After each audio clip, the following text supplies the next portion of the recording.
Dear friends, the implementation of tariffs by President Trump during his administration, especially those related to trade with China and other countries, have several implications that could impact the Cayman Islands. Here are a few potential effects on the Cayman Islands. One, increased import costs. The Cayman Islands is a territory that imports most, if not all, of our goods, approximately 90%, including consumer products, construction materials, and electronics, could face higher import costs. The tariffs applied to goods that are sourced from the United States or affected by trade policies between the United States and other countries, such as China, will undoubtedly have these increased costs trickle down to consumers in the Cayman Islands. This could lead to inflation or higher prices for goods. 2.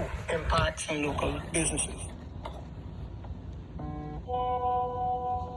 Impacts on local businesses. Many businesses in the Cayman Islands, especially those in retail and construction, rely on imports from the United States or other countries impacted by the tariffs. Higher prices for goods could affect profit margins, especially for small and medium enterprises that operate with tight margins. It also leads to potential delays in the supply of certain products if global supply chains were disrupted.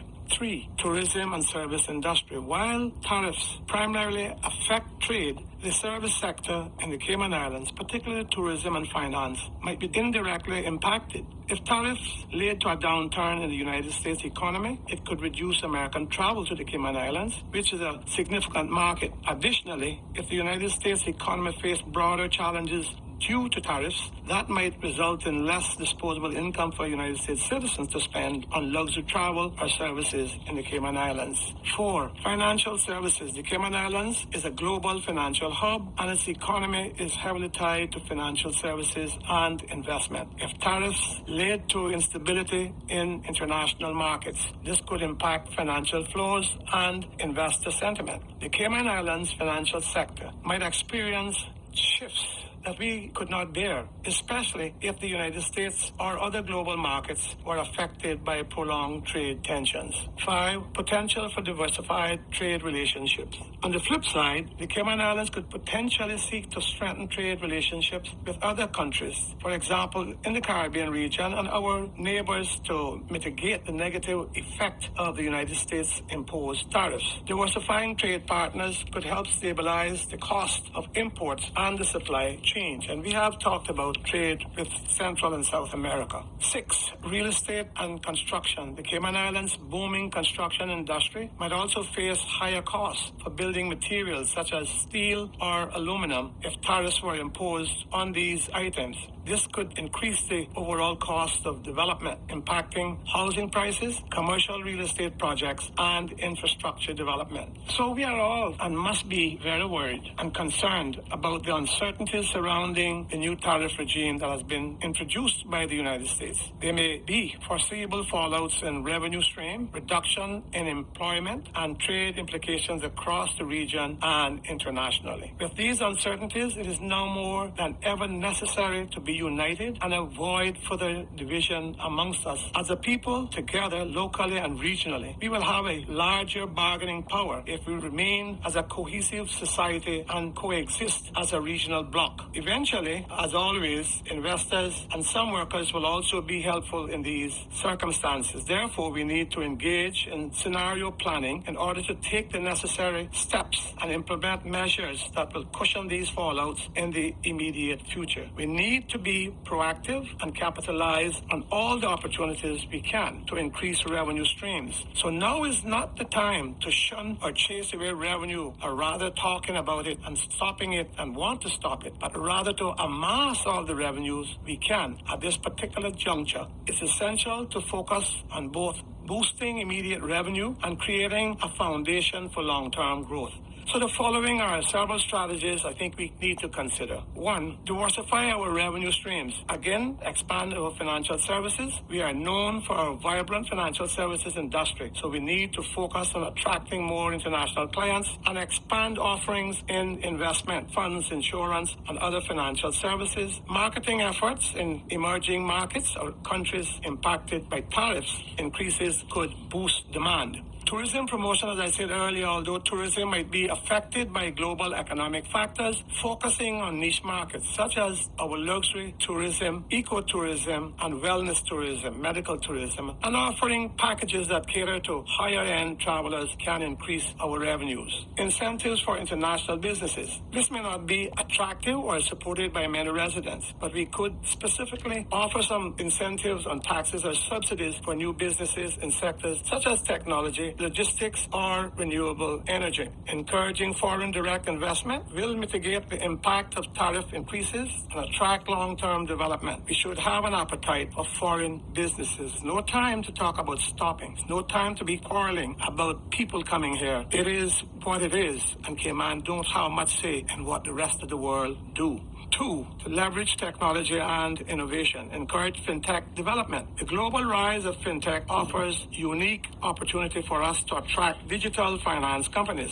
And so expanding the tech ecosystem can bring both revenue and innovation. Promoting fintech hubs and offering regulatory support could place the region at the forefront of new digital services. Develop an innovation hub. So we will continue to support local startups and simultaneously focus on industries like clean energy and blockchain, which can bring long-term economic growth and diversification away from traditional sectors. 3, strategic partnerships. Develop trade agreements. Again, I spoke about it earlier. By strengthening partnerships with countries or regions outside the U.S. to reduce reliance on the United States market. For example, expanding trade ties with our neighbors in the Caribbean, Latin America, and further afield in Europe or Asia, which could offset any negative impacts of tariff increases.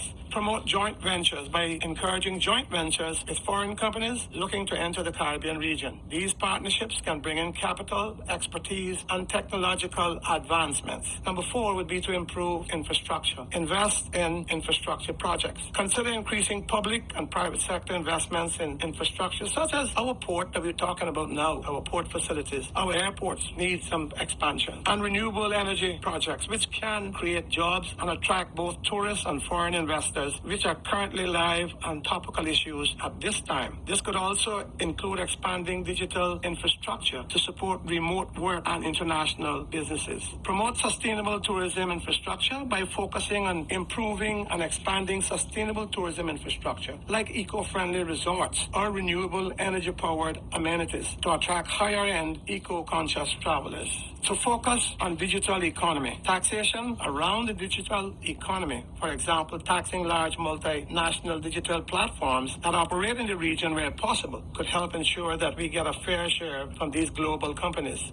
Number 6, education and workforce development. Upskill local workforce by continuing to invest in education and training programs to develop a highly skilled workforce, thus enhancing the capabilities of our local population. We can ingeniously attract more foreign businesses and also help locals thrive in sectors such as tech, finance, and services. Attract international talent. Create programs to attract international talent to fill roles in high-growth industries like fintech, medical research, tech development, and other promising disciplines. This can boost productivity and innovation. Number 7, address cost efficiency. Cut unnecessary government expenditures, streamline government operation, and focus on cost efficiency can help cushion any projected fiscal deficits. This includes prioritizing critical services and eliminating inefficiencies. We need to remove all the unnecessary regulations and processes which impact the efficient delivery of government services to the people of these islands. Red tape is an impediment and giving business and our people who want to do something a real hard time. The inefficient operation and the bureaucracy are costly. Increase public-private partnerships. So leveraging the 3 Ps for infrastructure projects or other public services can reduce the burden on government finances while still moving important initiatives forward. 8, promote sustainability and a greener economy. Focus on renewable energy. The global shift towards sustainability offers an opportunity for us to invest in renewable energy projects. The country could use this to both create jobs and attract international funding. Carbon credits and green investment investments, create a framework for companies to invest in and other green initiatives which could produce new revenue streams and position these islands as a leader in sustainable practices in the region. In conclusion, by diversifying the economy, promoting innovation, and focusing on strategic investments,